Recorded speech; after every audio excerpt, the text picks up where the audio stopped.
한 커플이 결혼에 골인했습니다. 이들은 비교적 괜찮은 가정 형편에 부부 사이도 좋았습니다. 딸도 낳았어요. 하지만 둘째인 아들이 태어나고 나서 이 가족의 삶에 짙은 먹구름이 끼기 시작하는데요. 아빠의 혈액형 O형, 엄마도 O형. 그런데 아들이 A형이었기 때문입니다. 이게 어떻게 된 일일까요? 혈액형이 몰고 온 불행은 온 가족을 끔찍한 지옥으로 끌고 갑니다. 사건의 맨 마지막 반전 결말까지 이 가족에게는 과연 어떤 일이 벌어졌을까요? 안녕하세요. 알고 싶은 이야기 제이입니다. 실제 사건, 사고, 영화, 드라마, 책, 스토리 등을 차분하게 이야기해드립니다. 오늘은 1990년에 실제 벌어졌던 사건에 대해서 이야기해볼게요. 여러분도 들으시면서 누가 범인일지 하나씩 따져보면서 추리해보시면 좋겠습니다. 그럼 오늘의 이야기 시작합니다. 1990년 6월 2일 서울시 송파구의 한 아파트. 새벽 2시가 넘은 깊은 밤, 한 남자가 술에 잔뜩 취한 채 비틀비틀 걸어서 아파트 단지 안으로 걸어 들어오고 있었습니다. 경비원이 슬쩍 그의 모습을 보는데요. 남자는 겨우겨우 집까지 걸어가서 대문을 열고 집 안으로 들어갑니다. 그로부터 잠시 후 누군가가 소리를 지르면서 싸우는 소리, 그리고 날카로운 비명 소리까지 들려왔어요. 고요한 새벽이라 이 소리는 아파트 복도를 타고 울려 퍼지는데요. 근무하고 있던 경비도 귀를 쫑긋 세웁니다. 아니, 이게 무슨 소리야? 아까 술에 취한 남자가 집에 들어가고 얼마 후에 나는 소리인 걸로 봐서 그 집에서 뭔가 사달이 난 것 같은데요. 경비원뿐만 아니라 몇몇 이웃들도 이 소리를 듣습니다. 아니, 이 새벽에 누가 부부싸움을 이렇게 시끄럽게 하는 거야? 하지만 그 소리는 아주 길게 지속되지는 않았고 소리가 잠잠해진 후에는 쭉 조용했습니다. 그래도 경비원은 날카로운 비명 소리를 들은 이후에 뭔가 신경이 쓰였어요. 새벽까지 쭉 수상한 출입자가 없는지 평소보다 신경 써서 확인합니다. 다행히 더 이상의 신경 쓰일 만한 움직임은 없었어요. 아파트 단지는 다시금 고요해졌습니다. 몇 시간 뒤 엄청난 사건이 터지기 전까지는. 술을 마시고 들어온 남성의 집 안 상황을 한번 살펴볼까요? 오늘 새벽 잔뜩 취해서 귀가한 이 남성은 40대 A씨입니다. A씨는 술을 너무 많이 마신 나머지 숙취 때문에 몇 시간 안 가서 아침 일찍 극심한 두통과 갈증을 느끼며 잠에서 깨어납니다. 아내는 거실에 있는 것 같았어요. 여보, 나 물 좀 줘. 여보. 부엌까지 걸어나갈 힘도 없고 귀찮기도 해서 아내를 계속 불러보지만 아무리 불러도 대답이 없습니다. 아휴, 내가 나가서 마셔야지 원. A씨는 겨우 침대에서 몸을 일으켰어요. 방에서 나가려고 일어났는데 말도 안 되는 물건이 그의 눈에 띕니다. 아주 큰 불행이 시작된 걸 알리는 물건이었어요. 잘못 봤나 싶어서 다시 눈을 똑바로 뜨고 바라보는데 피 묻은 칼이 그의 앞에 놓여 있었습니다. 심장이 쿵 내려앉아요. 이게 무슨 일이지? 강도가 든 건가? 불안한 예감은 현실이 되었습니다. 거실로 나와보니 그토록 소리쳐 불렀던 아내는 피를 흘리며 쓰러져 있었어요.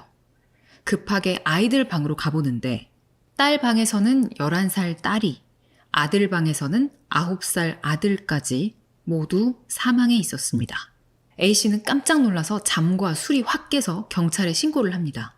신고를 한 뒤에는 아내의 가족과 이웃에게 이 사실을 알려요. 경찰이 왔습니다. 시신과 집안의 상태를 찬찬히 살펴보는데 집안의 물건이 약간 어지러진 채였고 딸과 아들, 아내 모두 남편의 신고 내용대로 피를 많이 흘린 채 방과 거실에 흩어져 사망해 있었습니다. 이들의 부검 결과를 먼저 말씀드릴게요. 우선 11살 딸은 심장과 간에 총 3번의 자창이 발견됐어요. 팔에는 방어흔이 있었습니다. 방어흔, 말 그대로 어떤 공격에 방어를 하다가 생긴 상처를 말하는 거죠. 명백한 타살입니다. 아들의 경우 옆구리를 찔려서 많은 피를 흘렸고 역시나 팔과 다리에서 공격을 피하거나 막으려는 방어흔이 발견됐습니다.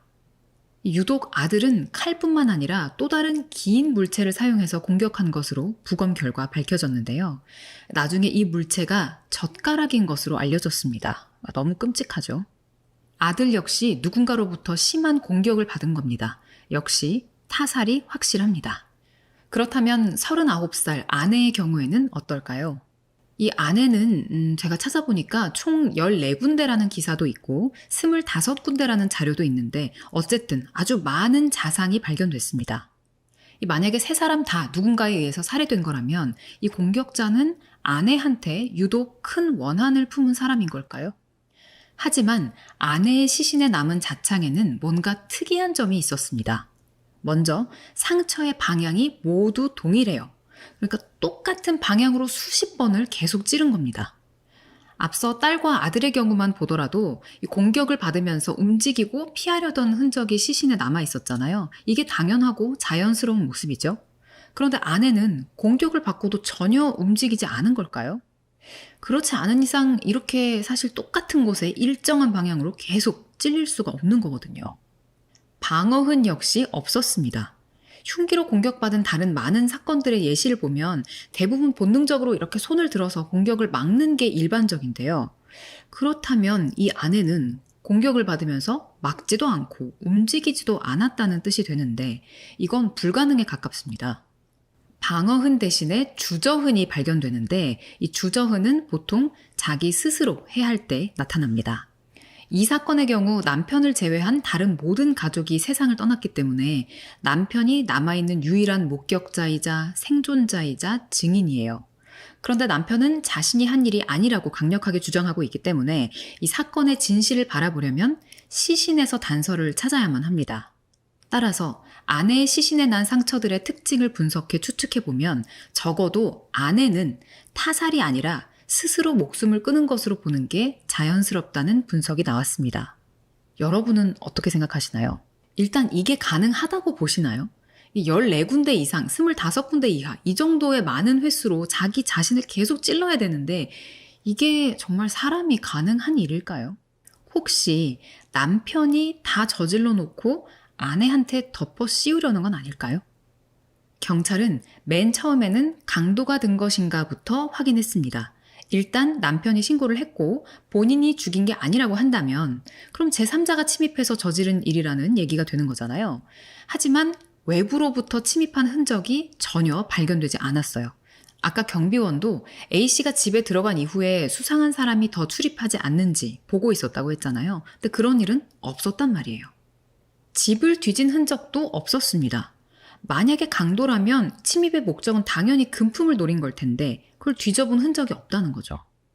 TV 안테나가 부러져 있었고 탁상시계나 머리핀이 떨어져 있는 등 물건이 약간 흩어져 있었다는 기록이 있기는 한데 이 정도뿐이지 그 이상의 어떤 금품을 찾기 위해 움직인 흔적이 전혀 발견되지 않아요. 또 범인이 자신이 사용한 흉기를 그냥 현장에 버젓이 놓고 간 것도 조금 이상했어요. 보통은 갖고 나가서 어디 숨기거나 야산에 버리거나 하는 게 일반적인데 말이죠. 참고로 흉기는 이 집에서 사용하는 30cm 주방용 칼이었다고 합니다. 자, 이렇게 외부에서의 침입이 아니라고 결론이 나면 그 말은 내부인의 소행일 가능성이 크다는 얘기가 되는데요. 가족들 모두 잠옷을 입은 채 집에서 편안하게 있다가 갑자기 변을 당한 상태예요. 사실 자살이라면 유서라도 남길 텐데 따로 유서도 발견된 게 없습니다. 이렇게 되면 누가 용의선상에 오르게 될까요? 당연히 내부인 중에 유일하게 혼자만 살아남은 남편 A씨가 의심스러울 수밖에 없겠죠. 경찰도 외부 침입 흔적이 없는 걸 확인하고 나서는 남편을 가장 먼저 유력한 용의자로 봐요. 이 부분은 아들의 혈액형이 A형이라는 걸 알게 되고 나서부터 늘 자주 다퉈왔다고 합니다. 남편 A씨의 경우 초등학교 때랑 군 입대할 때 2번 혈액형 검사를 했는데 2번 다 O형이라고 나왔기 때문에 이건 분명 아내가 뭔가 부적절한 행동을 한 거다. 쟤는 내 아들이 아닐 수도 있다라고 의심을 했던 거죠. 사실 그냥 티격태격하고 말 문제가 아니기는 하죠. 이게 사실이라면 남편은 배신감에 치를 떨었을 거고 또 사실이 아니라면 아내는 억울함에 엄청난 스트레스를 받았을 겁니다. 진실을 알기 전까지 어쨌든 두 사람 사이의 감정의 골이 상당히 깊어졌을 것으로 보여요. 심지어 남편은 아내가 일하는 곳마다 찾아가서 미행을 하고 감시까지 했다고 전해졌는데요. 나중에 남편은 이 사실을 부인하긴 합니다. 의사한테 들어서 O형 사이에서도 특수한 경우에 A형 아이가 태어날 수도 있다고 알게 된 후에는 딱히 뭐 혈액형 문제로 싸우지도 않았고 미행이나 감시는 말도 안 된다. 한 번도 한 적이 없다. 이런 내용으로 언론을 통해서 반박 기사를 내기도 합니다. 이게 남편 본인의 주장이기 때문에 정확한 사실은 알 수가 없어요.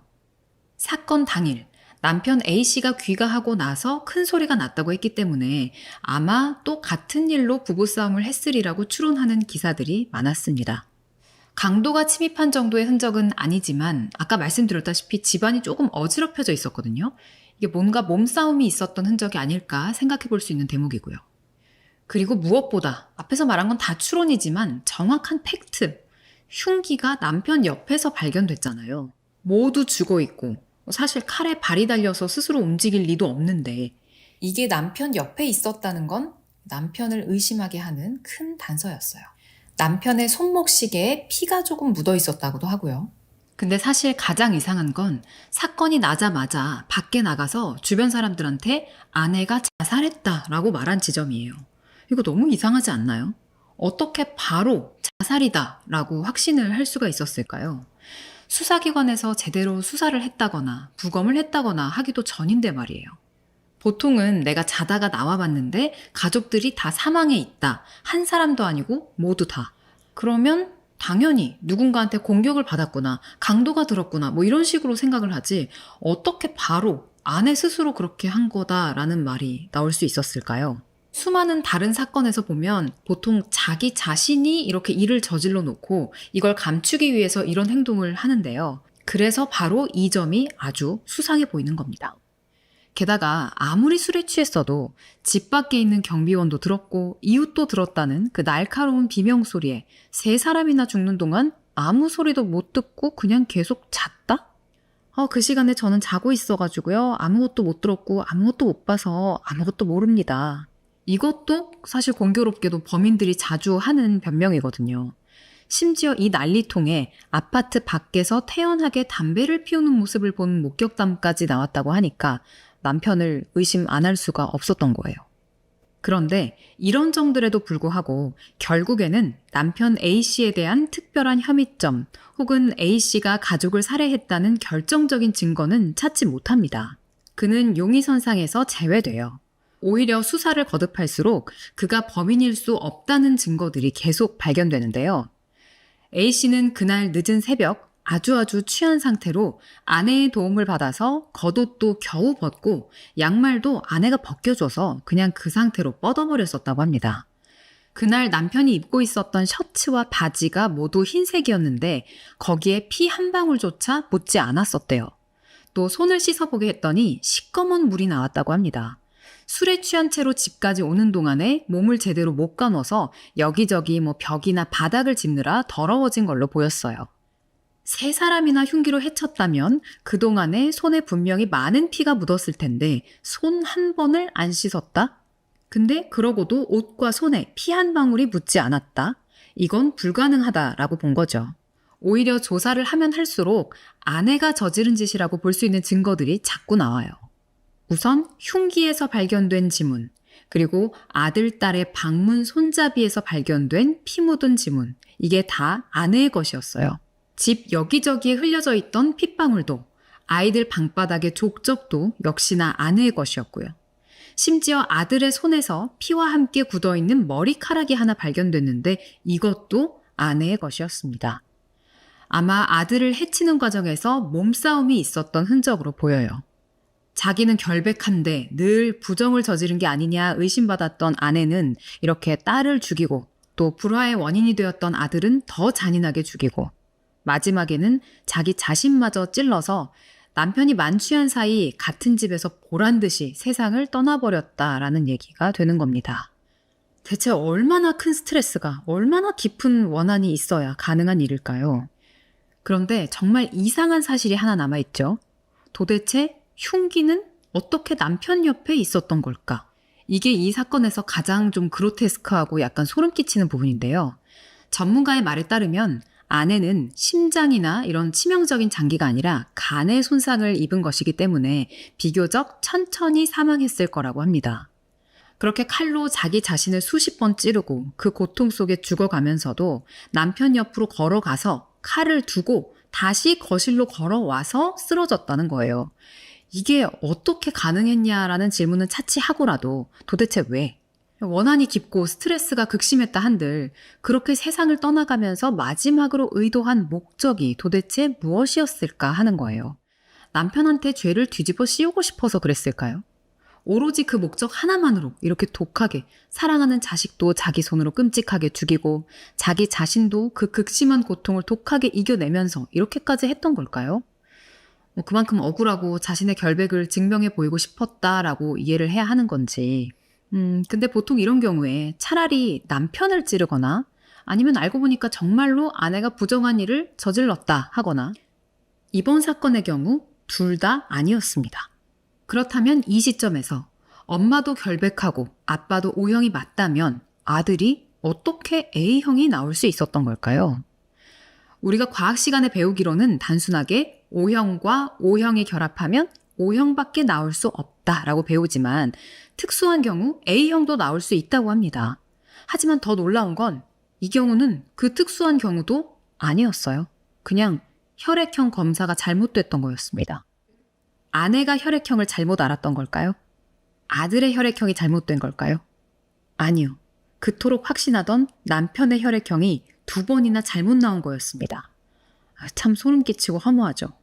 초등학교 때, 군대 갈 때 2번 다 O형이 나왔기 때문에 남편은 자기 혈액형이 분명히 O형이다 라고 강력하게 믿고 있었습니다. 아내가 혈액형 검사를 다시 해보자 라고 제안했을 때에도 나는 정확하니까 너나 다시 해 라고 말했다고 해요. 당시에는 유전자 검사가 있던 시절도 아니고 이 혈액형이 잘못 나오는 일도 비일비재했던 때였습니다. 아내가 제안했을 때 그냥 혈액형 검사를 다시 한번 해봤다면 이 끔찍한 일이 일어나지 않을 수 있었을 것 같은데요. 너무 안타깝고 좀 답답합니다. 이 일이 있고 나서 혈액형 검사를 다시 하려는 사람들이 줄을 섰다라는 기사가 나기도 했습니다. 이게 워낙 충격적인 사건이었기 때문에 각 언론사에서 경쟁처럼 이 사건을 취재해 연일 보도했다고도 하고요. 이 사건을 보면 부부 이 두 사람 모두 참 이기적이라는 생각이 들어요. 가장 간단한 방법이 있는데 해보지도 않고 우기면서 아내를 저런 극도의 스트레스 상황으로 몰고 간 남편, 자식들을 자신의 결백을 증명할 도구로 이용한 아내, 어리석고 이기적인 부모를 만나서 일찍 세상을 뜰 수밖에 없었던 두 아이의 삶이 참 안타깝고 가슴이 아팠습니다. 이 두 아이의 삶을 앗아간 비정한 엄마는 본인도 세상을 떠났기 때문에 공소권 없음으로 사건은 종결되었고 이 아내의 어머니가 재수사를 요청하고 헌법 소원을 내기도 했지만 받아들여지진 않았다고 합니다. 네, 오늘의 사건은 여기까지입니다. 저는 다음 시간에 다른 이야기로 다시 찾아오겠습니다. 한 남자가 2명의 여자와 결혼을 약속했습니다. 드라마에서나 보던 삼각관계, 막장 스토리가 현실에서 실제로 펼쳐졌던 사건이 있었는데요.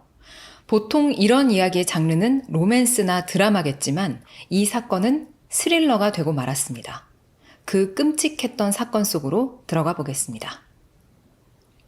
안녕하세요. 알고 싶은 이야기 제이입니다. 실제 사건 사고와 스릴러 영화 줄거리를 듣기 편하게 이야기 형식으로 전해드리는 채널입니다. 이제 곧 2만 분이나 되는 구독자분들과 함께하게 되었는데요. 항상 즐겁게 시청해주셔서 정말 고맙습니다. 그럼 오늘의 이야기 시작합니다. 때는 1997년. 로맨스 드라마인 줄 알았지만 스릴러가 되어버린 이 사건의 주인공은 당시 27살의 남자 최수혁과 25살의 여자 정효실이라는 인물입니다. 이 두 사람 모두 광주광역시에 살고 있었고 이 정효실이라는 여성은 당시에 격리 직원으로 일하고 있었던 사람이었어요. 이 둘은 2, 3년간 사귀고 있는 사이였고 결혼도 약속했었다고 합니다. 그럼 그냥 이 둘이 결혼해서 잘 살면 됐던 건데 이 최수혁이라는 남자에게 결혼을 약속한 또 다른 여성이 있었습니다. 당시 22살이었던 오모 씨였어요. 즉 최 씨가 양다리를 걸쳤던 거고 이 양쪽 여성 모두와 결혼을 이야기했었던 겁니다. 그리고 22살의 여성인 오 씨와는 결혼 날짜까지 잡아두고 이런저런 준비도 실제로 진행을 하고 있었어요. 정효실과는 헤어지지 않은 상태로요. 이렇게 되면 설사 정효실이랑 먼저 만나고 있었다고 하더라도 오 씨랑 결혼을 진행하고 있으니까 이 정효실이 내연녀가 되는 건데요. 또 어떤 자료를 보면 오히려 오 씨와의 관계를 그냥 엔조이 관계라고 생각했던 거다라고 되어 있기도 한데, 그랬다면 대체 그런 사람이랑 왜 결혼까지 실제로 추진을 했던 건지 잘 이해가 되진 않습니다. 어쨌든 이 말도 안 되는 사실을 결혼식을 코앞에 두고 오 씨가 알아버리고 만 거예요. 여기까지만 해도 이미 말도 안 되는 일을 벌인 거지만, 여기에서 멈췄다면 그냥 나쁜 놈, 이 쓰레기 같은 놈, 이 정도 욕을 먹고 적어도 아무도 다치거나 죽는 일은 없이 끝났을 겁니다. 하지만 1997년 1월 1일 최수혁과 오 씨의 결혼식 열흘 전, 최수혁이 오 씨를 광주광역시 동구 산수 2동으로 불러냅니다. 자신의 잘못에 대해서 용서를 빌려고 했던 걸까요? 아니면 그냥 헤어지자고 이별 통보를 하려고 했던 걸까요? 이날 오 씨가 그곳에 나가보니까 거기에는 자신과 결혼을 약속했던 남자 최수혁과 함께 그가 사귀고 있다는 정효실이 함께 나와 있었어요. 이날 어떤 흉악한 사건이 발생했는지와는 별개로 일단 이렇게 자기가 동시에 사귄 여자 2명을 함께 한자리에 모이게 한 최수혁도 참 이상한 사람이라는 생각이 듭니다. 자기가 가운데서 문제를 깔끔하게 해결을 했었어야 할 것을 왜 이 둘을 대면하게 했었는지 잘 이해가 가지 않는데요. 이 두 여자가 만나서 어떤 좋은 이야기가 오갈 수가 있었겠어요. 당연히 이 두 사람은 얼굴을 보자마자 말다툼을 시작합니다. 이때 가운데서 대체 최수혁은 뭘 하고 있었는지 모르겠습니다. 오 씨와 정효실, 이 두 여자의 말싸움이 점점 더 격해지고 급기야 결국 몸싸움으로까지 번지게 되는데요. 이러다가 정효실이 일을 내고 맙니다. 오 씨의 목을 졸라 그녀의 숨을 끊어놓고 말아요. 일이 여기까지 치닫는 동안에도 당최 뭘 하고 있었는지 모를 이 최수혁은 이때부터 정효실과 함께 자기와 함께 결혼을 준비하고 있었던 오 씨의 시신을 유기하기 시작합니다. 자기 손에 피를 묻히기 싫어서 정효실이 오 씨를 죽이게 만든 건지 정말 비겁하기 짝이 없는데요. 이 두 사람은 오 씨의 시신을 쌀포대에 담아서 최수혁의 고향인 신안군 지도읍 자동리 장동 저수지 인근 야산에 길이 1.4m, 세로 0.8m의 구덩이를 파고 안매장합니다. 이 사실을 까맣게 모르고 있던 오 씨의 가족들은 결혼식을 열흘 앞두고 오 씨가 말도 없이 사라졌으니 얼마나 놀라고 황망했겠어요. 그들은 미친 듯이 오 씨를 찾기 시작합니다. 정말 소름 돋는 건 오 씨의 가족들이 오 씨와 연락이 되지 않자 이 최수혁한테도 당연히 연락을 했을 거잖아요. 이때 최수혁이 정말 아무것도 모르는 척 슬픈 척을 하면서 그녀의 가족들과 함께 오 씨를 찾아다녔다고 합니다. 찾는 신용을 했던 거겠죠. 심지어 그러는 동안 오 씨의 아버지와 함께 목욕탕도 다녀오고 그랬다고 해요. 보통 사람의 심장으로는 정말 못할 짓이죠. 최수혁은 이렇게 오 씨의 가족들과 함께 간절하게 오 씨를 찾는 척하면서 뒤로는 도피 기회를 엿보고 있었습니다. 그리고 오 씨가 사라진 지 4일 후인 97년 1월 5일, 이제는 최수혁도 자취를 감춰버려요. 도피한 겁니다. 그는 죄송합니다 라고 적은 메모를 남겼어요. 그리고 삐삐에 정효실과 함께 자신들이 오 씨를 살해했고 어디에 유기를 했으니까 잘 찾아서 장례를 치러달라 라는 내용을 녹음해 둡니다. 자기들이 죽여놓고는 장례를 잘 치러달라고 남은 가족들한테 부탁을 한 거예요. 그러면서 우리는 가족들을 모두 버리고 사랑을 택했으니까 이제는 어떻게 돼도 여한이 없다라는 말까지 남깁니다. 이 사건은 최수혁의 심리와 의도가 정확하게 밝혀지지 않은 부분들이 좀 있어서 이해가 안 가는 게 많아요. 최수혁이 당시에 도대체 어떤 마음으로 이 두 여자를 만나서 둘 다와 이렇게 결혼 약속을 한 건지, 만약에 진짜 사랑한 게 정효실이라면 왜 그냥 오 씨랑 이별이나 파혼을 하지 않고 그녀를 죽게 만든 방법을 택한 것인지, 그리고 마지막으로 도피를 하는 마당에 왜 자신들의 범죄 사실을 이렇게까지 낱낱이 다 자백하고 떠난 건지 희한합니다. 어쭙지 않게 이걸 마지막 양심이라고 생각했거나 아니면 범죄 사실을 고백하더라도 이제 아무의 눈에 띄지 않고 잡히지 않을 수 있다는 어떤 완벽한 도피처를 찾은 자신감 때문이었거나 둘 중 하나일 듯한데요. 아니면 둘 다이거나요. 그렇게 가족들은 이 삐삐에 녹음된 내용을 듣고 상당한 충격에 빠졌습니다. 처음엔 믿을 수가 없었겠죠. 오 씨의 아버지 입장에서는 불과 며칠 전까지 나랑 같이 목욕탕까지 갔던 예비 사위가 내 딸을 죽인 범인이라고 어떻게 믿을 수가 있었을까요? 하지만 최수혁이 말한 장소에서 실제로 오 씨의 시신이 발견되면서 그들의 자백은 정말 사실인 걸로 밝혀졌고, 그때부터 경찰도 최수혁과 정효실 두 사람을 찾기 위해 고군분투하는데요. 어떻게 된 일인지 이 두 사람을 봤다는 목격담이나 증언이 하나도 나오질 않습니다. 전혀 찾을 수가 없었어요. 결국 같은 해 2월, 경찰은 최 씨와 정 씨를 잡기 위해서 당시의 유명한 TV 프로그램 경찰청 사람들을 통해 공개 수배를 내립니다. 지금의 그것이 알고 싶다 못지않게 정말 파급력이 크고, 또 여기에 범인을 수배하면 꽤 많은 수가 잡혀 들어갔을 정도로 대단한 영향력을 가진 프로그램이었어요. 이 경찰청 사람들의 용의자를 찾습니다 라는 코너 등에 97년 2월이랑 97년 12월 이렇게 무려 2번이나 최수혁과 정효실이 등장을 하는데요. 그래도 찾질 못합니다.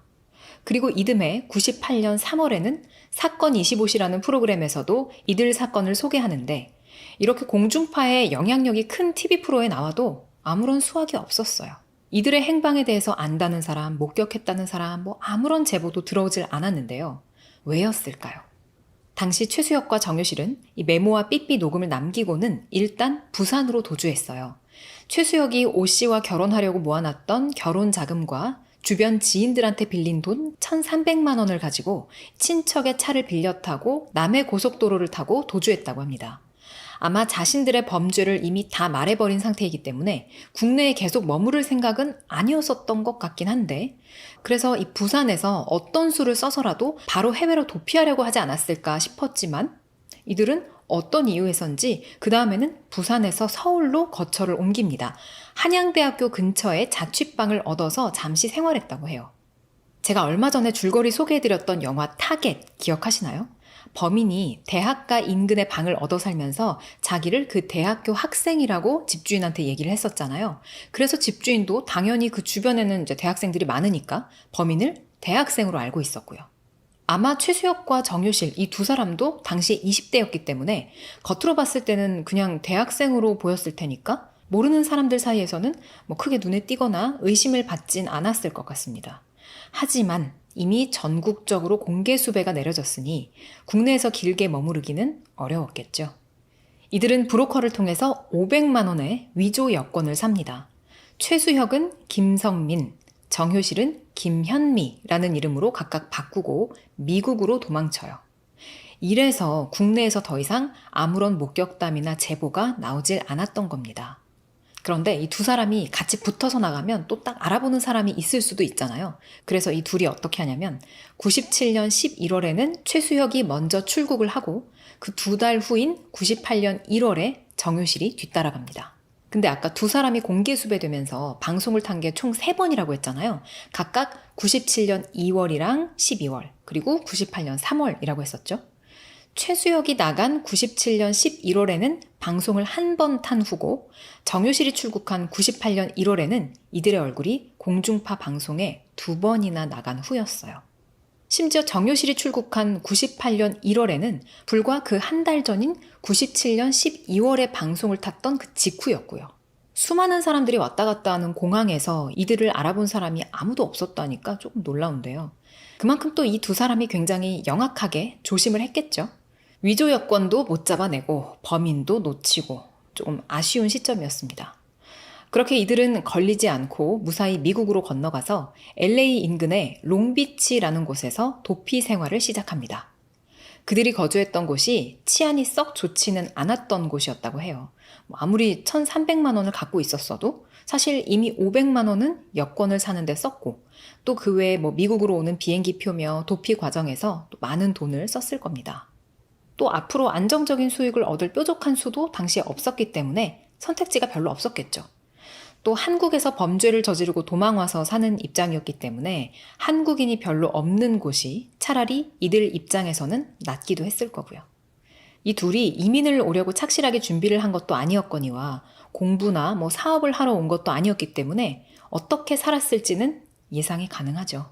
영어도 못하고 정효실도 해본 일이 격리 직원일 뿐이라서 둘 다 사실 특별하게 배워온 어떤 기술 같은 것도 없었습니다. 그래서 그들은 그냥 슈퍼마켓에서 종업원으로 일을 해요. 월급이 많진 않았겠죠. 후에 이 두 사람을 자주 본 현지인들의 증언에 따르면 그들은 늘 어두운 표정이었고 말도 많이 하지 않았으며 경제적으로도 궁핍한 생활을 했다고 합니다. 최수혁과 정유실의 거주지가 그들의 일터인 슈퍼마켓과도 꽤 멀었다고 해요. 그래서 이들은 현지에서 알게 된 멕시코 출신 이민자를 통해서 불법 운전면허증을 취득해서 집 슈퍼마켓만 왔다 갔다 운전을 해서 다녀요. 이들의 생활 환경에는 주로 히스패닉계 사람들 혹은 흑인들이 많았기 때문에 미국에서 또 다른 죄를 짓는다거나 이런 이슈만 만들지 않으면 이대로 쭉 들키지 않고 여생을 살 수 있을 거라고 생각했대요. 실제로 한국에서는 사건의 실마리가 전혀 잡히지 않고 있었기에 모두들 이대로 그냥 장기 미제 사건이 되겠구나 생각하고 있었어요. 하지만 죄 짓고는 못 사는 법이죠. 정말 기적적이고 극적인 방식으로 이 두 사람이 잡히게 되는데요. 2000년 8월 말에 목포경찰서로 드디어 제보 전화가 걸려옵니다. 미국 LA에 거주 중인 교민이 걸어온 전화였는데요. 그는 얼마 전 코리아타운에 있는 비디오 가게에서 한국 프로그램 사건 25시를 빌려봤다고 해요. 당시 기사를 열어 찾아봤는데 제가 찾은 자료에서는 모두 이 시점이 명확하게 밝혀진 건 없었습니다. 비디오를 먼저 보고 나서 슈퍼마켓에서 이 커플을 본 건지 아니면 이 커플을 슈퍼마켓에서 먼저 보고 나중에 비디오를 보면서 기억을 해낸 건지 요 앞뒤 순서는 정확하게 알 수가 없지만 어쨌든 이 교민 차모 씨가 사건 25시라는 프로그램에 나온 얼굴이랑 자기가 슈퍼마켓에서 본 얼굴들이 비슷하다는 걸 알아보고 직접 한국에다 신고를 했던 겁니다. 경찰은 수배 전단지를 현지로 보내서 이 제보자 차 씨에게 동일 인물이 맞는지 다시 한번 확인을 부탁합니다. 그리고 같은 사람이 확실하다는 답변을 받고는 이내 미국 경찰과 공조 수사를 시작해요. 제보가 들어온 지 2개월 만인 2000년 10월 17일 오전 8시 일단 출근하는 최수혁과 정유실 두 사람이 검거가 됩니다. 이들을 체포한 미국 경찰들이 먼저 여권을 달라고 했을 거 아니에요. 그런데 여러분도 아시다시피 이름이 바뀌어 있죠. 이들은 우리는 그냥 불법 체류자는 맞다. 근데 최수혁, 정유실 그 사람들은 우리가 아니다. 즉 한국에서 범죄를 짓고 도망온 건 아니다 라고 주장을 해요. 너무 금방 들통날 거짓말을 하고 있죠. 경찰은 지문을 채취해서 대조해 봅니다. 그 결과 당연히 최 씨와 정 씨의 지문과 일치했어요. 그런데 뻔뻔하게도 이 지문 대조 결과가 나왔는데도 계속 아니라고 냅다 부인합니다. 일단 이들을 빨리 한국으로 데려가서 조사도 더 하고 재판도 받게 하고 그리고 감옥에도 보내고 해야 되는데 당시 한미 범죄인 인도 조약이 맺어져 있긴 했지만 실제로 이행된 선례가 없어서 현실적으로 이행되기가 좀 쉽지는 않았다고 해요. 송환 요청을 위한 서류 조건도 너무 까다로웠고요. 하지만 한국 측에서 미국 경찰을 설득해 일단 이 두 사람을 불법 체류 혐의로 임시 구금을 시킵니다. 그런데 또 이 미꾸라지 같은 두 인간이 보석금을 지불하고 가석방을 신청한 거예요. 하지만 끝끝내 캘리포니아 법원에서는 한미 범죄인 인도조약 제10조에 따라 이들을 긴급하게 체포해야 할 용의자로 판단을 하고 드디어 이들이 우리나라로 넘어오게 됩니다. 수갑에 채워진 채 수사관들에 둘러싸여 기내로 들어가던 최수혁은 현재 심정을 묻는 기자들의 질문에 고개를 잠시 들어 주변을 살피는 등 겁먹은 표정이 역력했다고 합니다. 또 체구가 작은 정효실 같은 경우에는 고개를 이렇게 떨구고 허리까지 숙인 채로 황급히 최수혁의 뒤를 따라 비행기 안으로 들어갔다고 해요. 이 둘은 체포당한 당시의 그 충격에서 벗어나지 못한 약간 좀 얼떨떨하고 좀 멍한 상태였다고 기사를 통해 전해집니다. 두 사람은 아시아나 203편을 타고 한국 공항으로 가는데 그 비행기 승무원들도 탑승 게이트 앞에 모여서 자, 오늘 승객들 중 한국으로 압송되는 두 용의자가 있다라는 사실을 전달받고 굉장히 긴박한 분위기였다고 해요.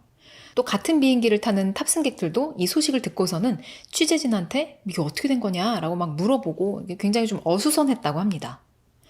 그렇게 김포공항에 도착해서 출입 통로로 걸어 나온 최수혁, 정효실 두 용의자의 신병을 한국 경찰이 정식 인계받았어요.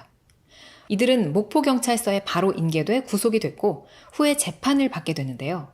2001년 4월 1심 공판에서 오 씨를 직접 살해한 정효실에게는 징역 18년, 6일을 도운 최 씨에게는 징역 10년이 선고됩니다. 최수혁이 더 적은 형량을 선고받은 거예요. 재판부는 정 피고인이 비록 우발적인 감정을 이기지 못해서 살인을 저지른 걸로 보이긴 하지만 자신의 행위로 인해 귀중한 생명이 억울하게 희생됐으며 최 씨 또한 자신의 아이까지 임신한 약혼녀의 사체를 암매장하는 등의 가증스러운 범행을 용서할 여지가 없어 중형에 처한다라고 밝혔습니다. 방금 들으셨죠? 재판 과정에서 당시 죽임을 당했던 오 씨가 최수혁의 아이를 임신했었다는 사실도 이렇게 밝혀졌습니다. 정말 이보다 더한 천벌을 받아도 모자랄 것만 같은 두 사람이지만 최종적으로 정효실은 징역 10년, 최수혁은 징역 4년을 선고받았습니다. 이 두 사람 이미 당연히 만기 출소한 것으로 알려졌고요. 현재 생존 여부나 어떻게 살아가고 있는지 등도 알려진 바는 없습니다. 얼마 전에 전해드렸던 양궁 선수 사건이랑 뭔가 비슷한 점들이 많은 사건이었죠. 오늘은 신안 예비신부 살인사건에 대해서 전해드렸습니다. 저는 다음 시간에 다른 이야기로 다시 찾아오겠습니다. 피해자가 들어간 모습은 기록이 됐는데 나온 흔적이 없다. 그런데 감쪽같이 증발하듯 실종돼 버렸다. 2008년 일본이 발칵 뒤집힌 사건의 내용입니다. 범인도 피해자도 하나의 건물 안에서 찾아야 했던 초유의 사건. 오늘은 고토맨션 밀실 살인 사건에 대해 알아보겠습니다. 안녕하세요. 알고 싶은 이야기 제이입니다. 실제 사건 사고 내용과 영화 줄거리를 듣기 편하게 이야기 형식으로 전해드리는 채널입니다. 구독과 좋아요, 댓글은 영상을 제작하는 데 큰 힘이 됩니다. 그럼 오늘의 이야기 시작합니다. 23살의 직장인 토조 루리카. 그녀는 일본 도쿄 고토구 시오미에 위치한 이 맨션에 친언니와 둘이 함께 살고 있었습니다. 일본에는 이런 맨션이 많죠. 아파트와 빌라 중간 정도의 규모라고 보시면 되는데요. 루리카의 자매가 살고 있던 이 맨션은 고급 지역에 있고 월세도 비싼 편이었습니다. 2008년 1월에 완공됐고 당시 월세가 9만 엔이 넘었다고 하는데요. 타지에서 넘어왔고 아무래도 여자 둘이서만 살고 있었기 때문에 이 자매는 보안에 특히나 신경을 많이 썼다고 합니다. 이 건물이 총 9층으로 되어 있었는데 여기서는 강도 보이고 또 무엇보다 외부 침입이 어려우니까 이 가장 꼭대기층인 9층을 선택했다고 합니다. 총 150여 세대가 들어설 수 있는 이 고급형 맨션은 아주 보안이 철저한 건물이었어요. CCTV가 맨션 정문, 외부 비상계단 2곳에 각각 한 대가 있었고 또 엘리베이터 앞에 한 대, 이렇게 총 5대가 설치되어 있었고 24시간 경비가 상주하고 있었으며 각 세대마다 자동 잠금 시스템을 갖추고 있었다고 합니다. 그런데 이렇게 안전에 신경을 쓰며 지내던 것이 무색하게 이 자매가 이 맨션에 입주한 지 몇 달 지나지 않아서 아주 끔찍한 일이 생기고 맙니다. 이 자매는 평소 사이가 아주 돈독해서 서로 연락을 자주 했다고 하는데요. 2008년 4월 18일, 그날도 동생 루리카가 퇴근하고 먼저 집에 도착해 저녁 7시 반쯤 언니한테 문자를 합니다. 나 집에 도착했어. 그로부터 약 1시간쯤 후인 저녁 8시 45분경, 루리카의 언니도 집에 도착을 합니다. 그런데 문을 열고 자신의 집인 916호로 들어가 보니까 동생이 없었어요. 아까 1시간 전쯤에 분명히 집에 도착했다고 문자까지 했었는데 이 동생이 어디로 갔을까요? 언니가 도착했을 때 문은 자동 잠금 장치로 잠겨 있었고 실내 등은 모두 켜져 있었습니다. 그리고 동생이 집에 들어오면서 슈퍼에서 사온 것으로 보이는 과자 봉지가 떨어져 있었어요.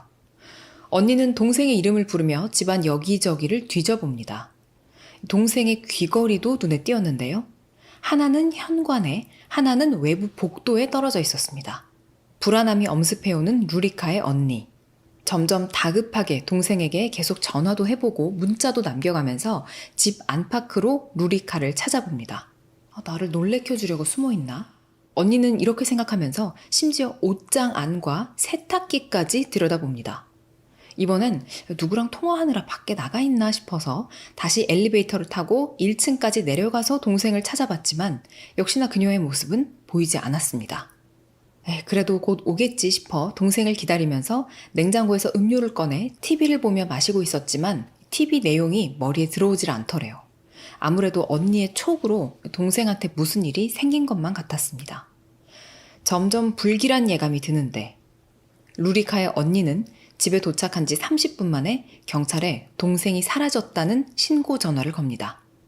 사실 다 큰 성인이고 또 집에 왔다고 문자를 남겼다 해도 뭐 어디 잠깐 다시 나갔을 수도 있을 텐데 루리카의 언니는 왜 이렇게 빨리 실종이라고 단정짓고 경찰에 신고를 한 걸까요? 동생을 찾으면서 집안을 샅샅이 살피다가 현관 좌측 벽에서 혈흔을 발견했기 때문이었습니다. 이건 뭔가 위험한 일이 생긴 거다라고 확신한 언니가 그렇게 경찰에 신고를 하고 이제 조금 더 집안 구석구석을 자세히 살펴보기 시작하는데 보니까 거실에 있던 잡지와 세탁기 문 쪽에서도 미세한 핏자국이 발견됐어요. 신고를 받은 경찰은 경찰 외에는 누구에게도 문을 열어주지 말라라고 당부하고 잠시 후 9시 반에 현장에 도착했습니다. 경찰은 현관 쪽 혈흔에서 쪽지문도 함께 발견하는데요. 그런데 이 지문이 루리카의 것이 아니었기 때문에 아마도 범인의 것인 듯 했어요. 그래도 집안에서 발견된 혈흔의 양이 아주 미세한 양이었기 때문에 집에서 나갈 때는 살아있었겠구나라고 추측됐습니다. 현장에서 사라진 건 그날 루리카가 입었던 검정색 코트, 지갑, 핸드백, 욕실 수건, 그리고 주방 칼이었습니다. 여기까지 듣고 보면 정말 무슨 일이 생긴 것 같죠? 루리카의 언니가 미술 계통에 종사하고 있었기 때문에 현장에서 사라진 이 물품들을 모두 그림으로 그려서 경찰에 제출했다고 합니다. 이어 경찰은 CCTV를 확인해 보는데요. 동생 루리카가 언니에게 집에 도착했다고 문자를 남겼던 7시 반쯤 정말 루리카가 맨션으로 들어와서 엘리베이터를 타고 올라간 게 찍혀 있었어요. 그런데 그 이후로 그녀가 이 맨션 밖으로 나오는 모습은 찍혀 있지 않았습니다. 이 건물 입주민 이외에는 들락날락한 사람도 없었고요. 자, 그렇다면 루리카는 아직 이 건물 안에 있는 것이고 희망을 가져보자면 살아있을 수도 있는 겁니다.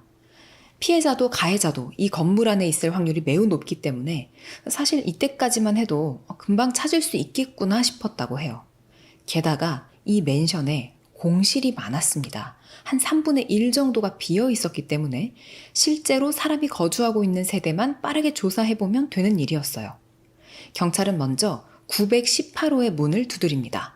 이 자매가 살고 있는 곳이 916호라고 했었잖아요. 그런데 917호는 공실이었어요. 그래서 실제 사람이 살고 있는 세대 중에 916호와 가장 가까운 세대인 918호로 가장 먼저 간 거예요. 이렇게 가장 가까운 세대부터 점점 먼 세대까지 또 먼 층수까지 범위를 확대해가면서 한 가구 한 가구 탐문 조사를 해보지만 특별한 소리를 들었다는 사람도 없었고 루리카를 본 사람도 없었습니다. 경찰은 이렇게 1차 탐문 조사를 마치고 한 새벽 1~2시쯤 다시 2차 탐문을 시작합니다. 늦은 시각이었지만 사안이 심각했기 때문에 모든 세대 문을 두드리고 다시 조사를 해본 거예요.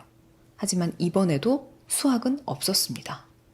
경찰은 당초 자발적 가출설, 스토커설, 사이비 종교투신설, 외국 출국설 등등등 여러 가지 가설들을 고려했지만 조사 결과 근거가 부족해서 다 배제가 됐어요.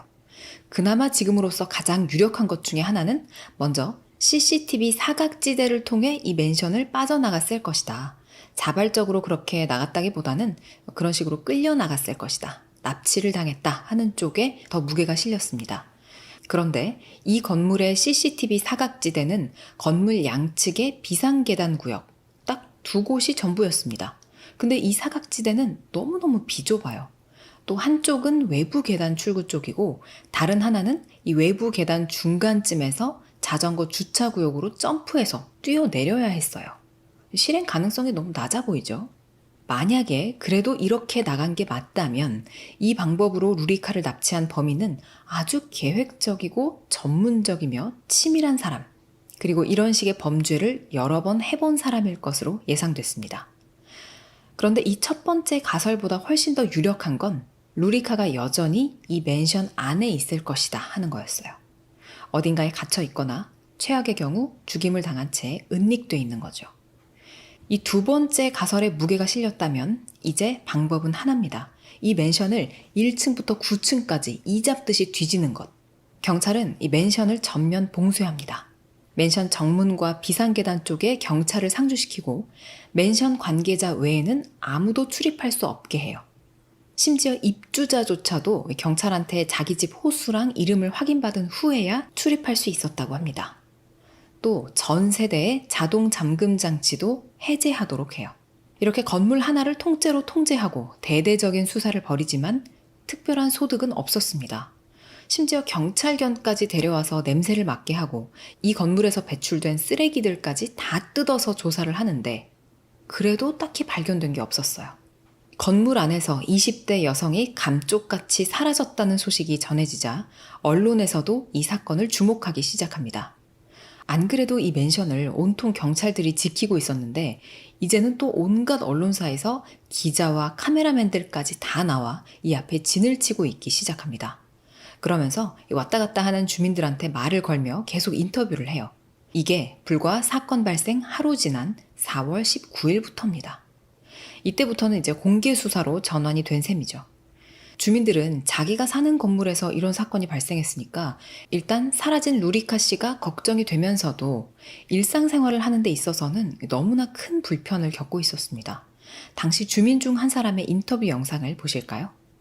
お風呂場とトイレ見させてくださいでどうぞどうぞって感じで昨日一応6時過ぎぐらいに仕事場から帰ってきて何か音とか叫び声とかいや叫び声とかは聞こえないところなんで 그런데 이 관심도 그렇게 오래 가진 않아요. 수사에 진척이 없고 또 이 시기에 일본 내에서 또 다른 큰 살인사건이 일어나면서 이 사건에 대한 관심은 조금씩 시들해지고 있었습니다. 경찰도 자신들의 가설 자체가 잘못된 것인가 좀 의문이 들기 시작했어요. 이렇게 시간은 야속하게 흘러 무려 한 달이나 지나버립니다.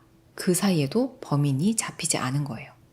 2008년 5월 24일 드디어 경찰이 용의자를 체포합니다. 누구였을까요? 여러분이 이미 보신 인물입니다. 네, 바로 앞서 인터뷰에 응해줬던 그 남자였어요. 그는 916호에 살던 자매의 옆집 918호에 살던 사건 당일 경찰이 가장 먼저 문을 두드리고 만나봤던 인물 호시지마 타카노리였습니다. 어찌 보면 경찰이 피해자 가족 다음으로 만난 사람이 범인이었던 거죠. 그를 찾는데 무려 한 달이나 걸렸습니다. 그는 대체 루리카를 어떻게 한 걸까요?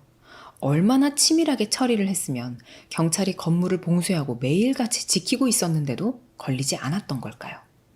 33세의 남성 호시지마는 인터뷰를 할 때 비명소리도 못 들었고 사건 당일 특별히 다른 상황은 없었다라고 얘기했었잖아요. 다 거짓말이었죠. 그는 이런 말도 한 적이 있었습니다.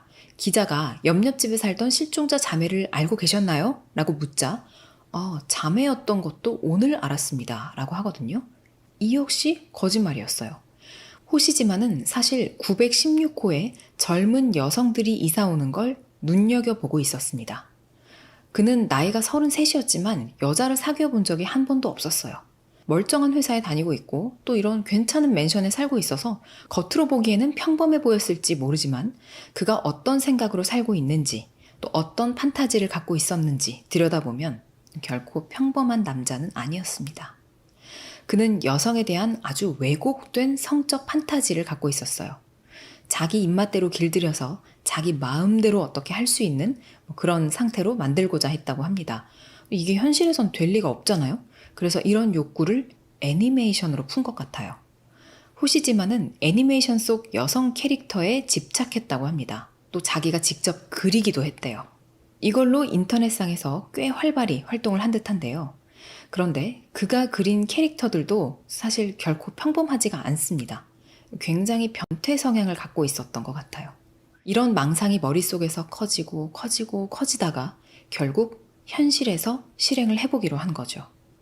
그는 주말을 앞둔 4월 18일 금요일에 자신의 계획을 실행에 옮기기로 합니다. 그리고 그날 오후 6시 반, 자기 집 현관에 숨어서 916호 여자가 돌아오기만을 기다렸습니다. 그런데 사실 그는 루리카가 아니라 루리카의 언니를 노리고 있었어요.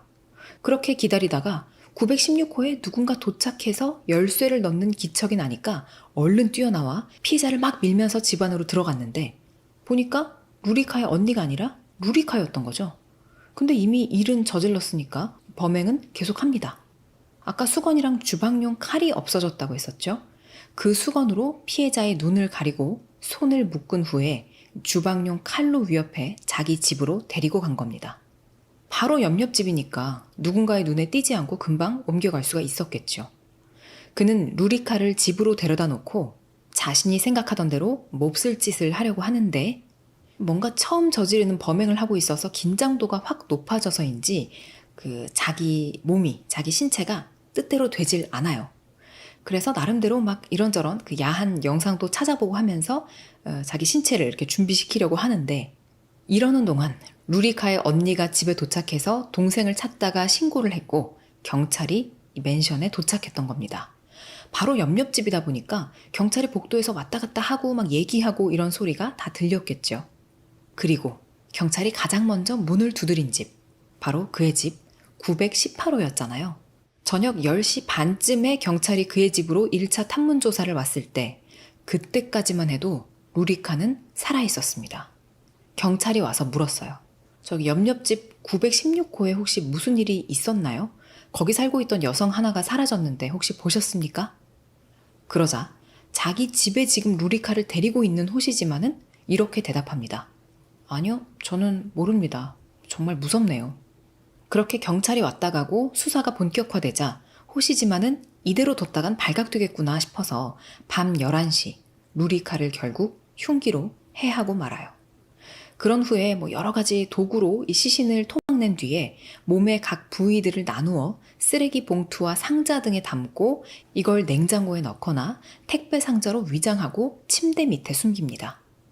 그리고 새벽 2시경 경찰이 2차 탐문 조사를 왔을 때 그때도 사실 아직 그 시신 해체 작업이 싹 마무리되지 않아서 몸에 피도 묻어 있고 좀 그런 상태였다고 해요. 그는 영악하게도 일부러 화장실에 얼른 가서 몸에다가 막 물을 뿌리고 맨몸으로 수건을 이렇게 덮은 채 경찰들에게 문을 열어줍니다. 지금 막 샤워를 하고 이제 잠자리에 들 것처럼 연기를 한 거예요. 이렇게 사건 당일의 탐문 조사를 다 피해갑니다. 그는 경찰 조사에 굉장히 태연하게 응했다고 합니다.